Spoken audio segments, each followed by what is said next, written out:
Hi, this is my review of the Dungeon Under the Mountain, level 4. This particular level feels a bit more controlled, somewhat civilized when compared with the other levels of the Dungeon Under the Mountain. Those other levels have some natural features to them, but this particular level it feels like a faction or some sort of group has tried to take over this particular section of the mountain. And you can come up with pretty much any storyline. That's the great thing about these levels of the Dungeon Under the Mountain. They communicate some sort of storyline or set of encounters. So different people could take a look at the same level and they would all each be inspired with a theme, with a story, with a set of encounters. That's what I really like of the Dungeon Under the Mountain levels. And when I talk about the contents, I will tell you about some of the ideas that I got that were communicated through the features and the layout of this particular level. Now, let's talk about the quality of the PDF. The quality is great. Everything is well organized and written.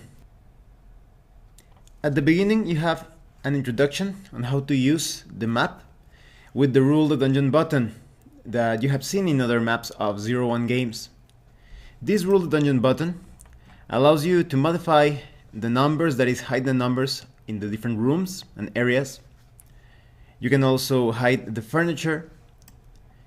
You can activate or deactivate the grid, activate or deactivate the teleport areas, the water, the main areas, the secondary areas as well. You can activate and deactivate the fill, toggle between white and yellow colors, and you can deactivate everything or just a few features, so it's very easy for you to modify the presentation of the entire map. It's very easy to move around the map because you have the summary, which is basically a division of the map by sections, and each of these sections is clickable, so you can immediately go to the particular section of the map, even though you also have the full map in a poster format. And the document is entirely bookmarked, so it's very easy for you to move around the whole thing. You also have a legend featuring the different symbols that are commonly used in the map. So overall, the quality is great. Now let's talk about the contents, or rather the map itself. I think this is a great map to use as a sort of hideout or a dominion for an order of wizards, sorcerers, perhaps necromancers, because there is a section with a lot of coffins, and there are a lot of rooms that look quite mystical, I guess you could say, or ceremonial or ritualistic. Maybe you could also use clerics or some other divine or arcane type of spellcaster. It depends on the system that you are using. But there are many rooms that suit the functionality of being a ceremonial chamber or laboratory of sorts. This level is also great to be used as a sort of labyrinth. There are many corridors and twists and turns that could play with the player's minds, with the player character's perception of things, of the layout. So we wanted to introduce a Minotaur. Perhaps this is also a good level for that, or any other monster that moves through different narrow corridors. I think the layout is also great to use each square as either 5 feet or 10 feet. It's great for that type of scaling. And I really like the section that I was telling you about, the coffins at the end of each of these narrow corridors.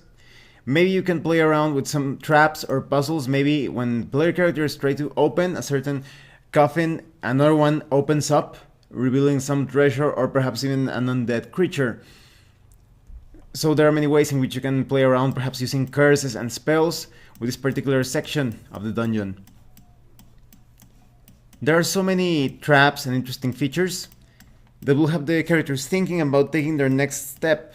Because of the labyrinthine nature of this level, they will not have an easy time marching overconfident, opening doors and getting through that cross-section or T-section, because they will never know if the next step that they will take will teleport them to some very dangerous area, or perhaps, who knows, maybe there is actually a teleport that takes them to the place that they are looking for, or the treasure or relic that they are searching for, and this could be a bit of a shortcut. I really like this section over here, that there are teleports and pentagrams. I think you could lock some outsiders or strange creatures inside of each of these pentagrams, maybe the order of wizards or sorcerers or whatever, summon them and they are trapped. And because there are teleports amongst the pentagrams, maybe the characters, when they step into one of these teleport areas, they release some of these creatures and then there could be trouble.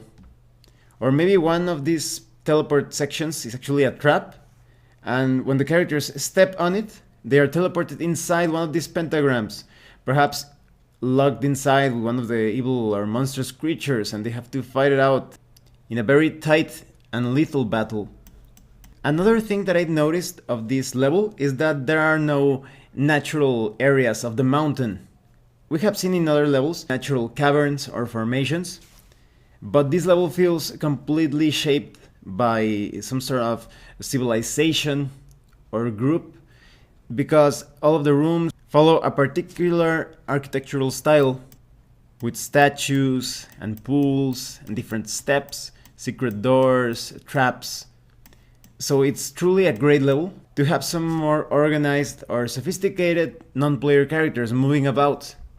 Maybe this is the home of one of the major factions of the Dungeon Under the Mountain. Maybe the characters actually negotiate with this particular faction and they have to go back to it at several times during their quest or campaign to obtain. Maybe they can purchase goods from these sorcerers and wizards or clerics. Maybe they can obtain healing potions and magical wands, all sorts of things. So what do I think of level 4 of the Dungeon Under the Mountain? This is a great level to break a bit of the pacing of the entire dungeon. All of the other dungeons feel like they have been built into the natural area of the mountain, while leaving some things a bit rough around the edges. But here it really feels like there is some sort of group that has attempted to take complete control of this section of the mountain. Because of the narrow corridors, the labyrinthine layout, and the different ceremonial chambers and so many pentagrams and rooms, it should be a magically inclined group. It makes a bit more sense. Nonetheless, this is a great level to add to your campaign of the Dungeon Under the Mountain, or any other campaign. Even if you do not plan to run the entire Dungeon Under the Mountain set of maps, you can introduce this level in any sort of dungeon complex. Well, thanks for watching my review. If you have any comments or questions, please let me know. See you later.